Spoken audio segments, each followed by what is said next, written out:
Here's a story. A number of years ago, before we became involved in South Hampstead, which therefore means is probably in the last century, I was invited to visit Jewish pupils at Harrow-on-the-Hill School, the famous Harrow School, for their Sunday Jewish assembly.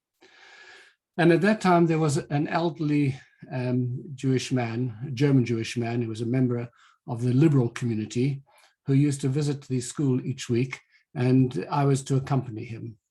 So when I met him shortly before setting off together, it became kind of immediately clear to me that there was no way in the world that this man could positively impact upon the students' Jewishness.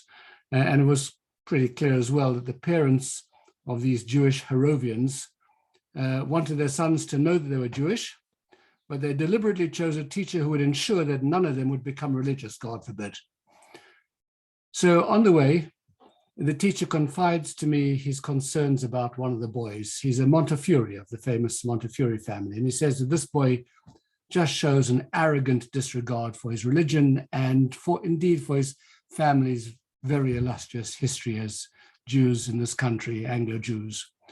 And yes, you know, in the class, this lanky-haired, pale-faced young man seems completely and totally disengaged, you know, from any conversation which is going on. And then something really astonishing happened.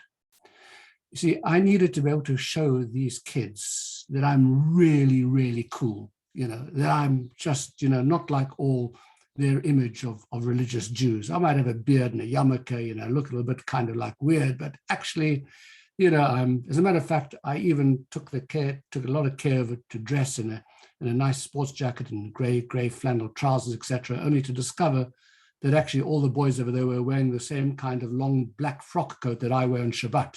So I was completely out of dress at any rate. But I'm trying to make this point that I'm on your side, guys.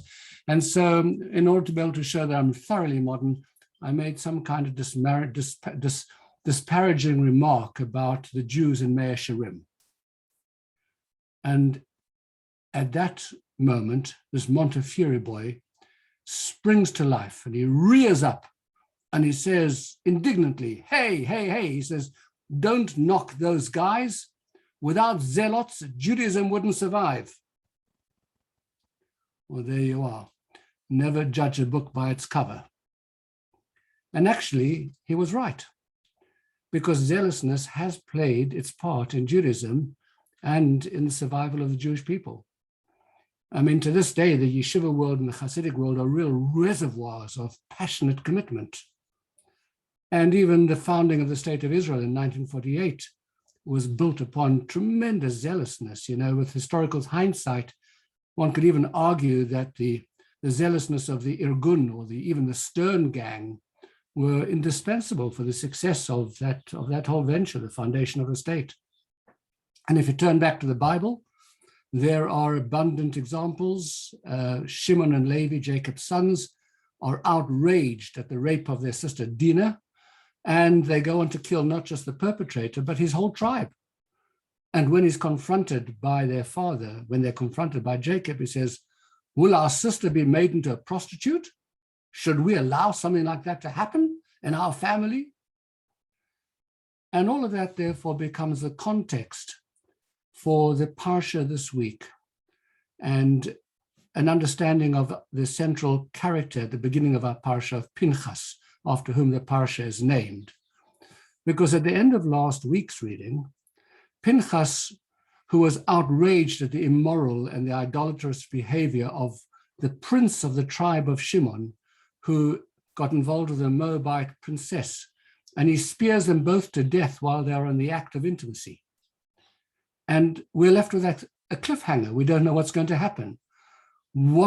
How will Pinchas be treated for this precipitous and zealous behavior? And this week, at the beginning of our Parsha, and the sages were great because they knew how to end a Parsha with a cliffhanger, just like I used to hear on the 15 minutes of Superman every day when I was growing up as a kid. Always a cliffhanger at the end. You had to wait for the next day. Here we had to wait for a whole week to find out the answer to how Pinchas is going to be treated. And the answer is, he's rewarded with becoming a priest. because, says the Torah, he was zealous for his God.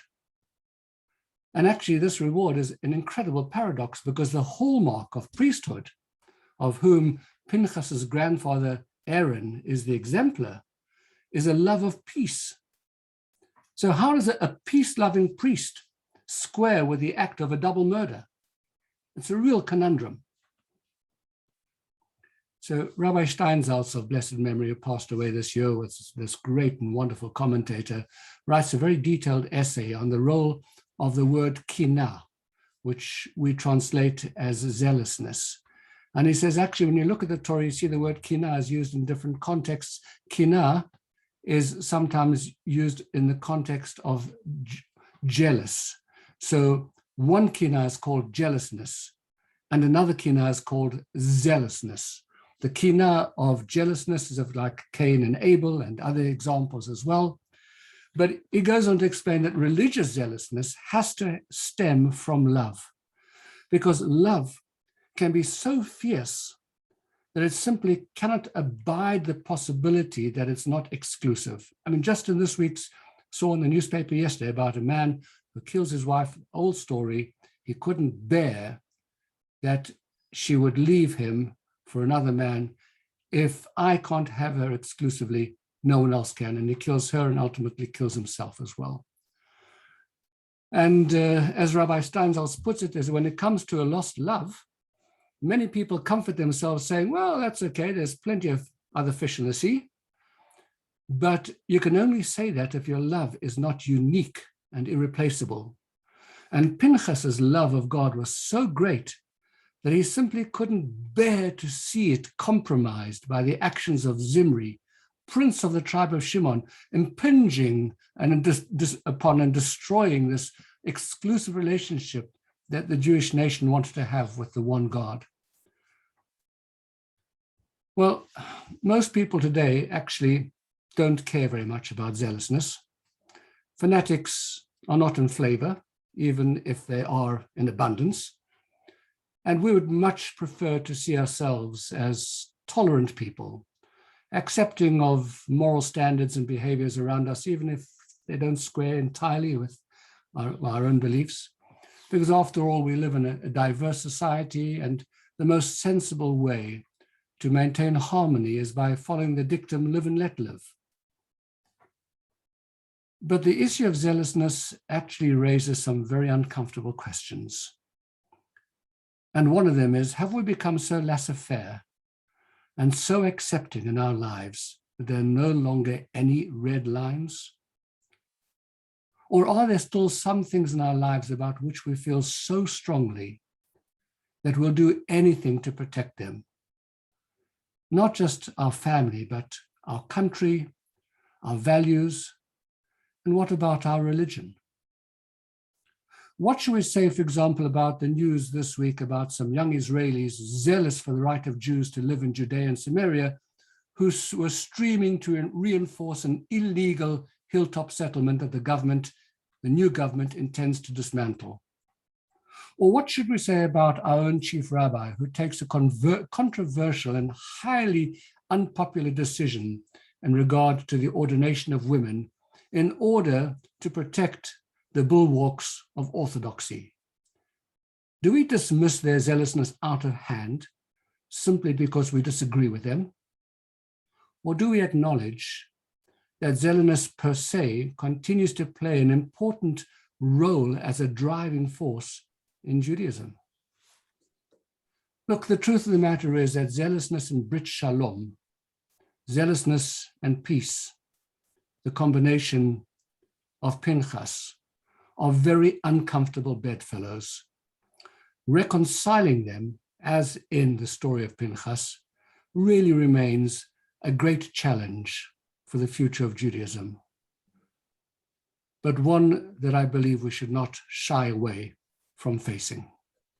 Shabbat Shalom.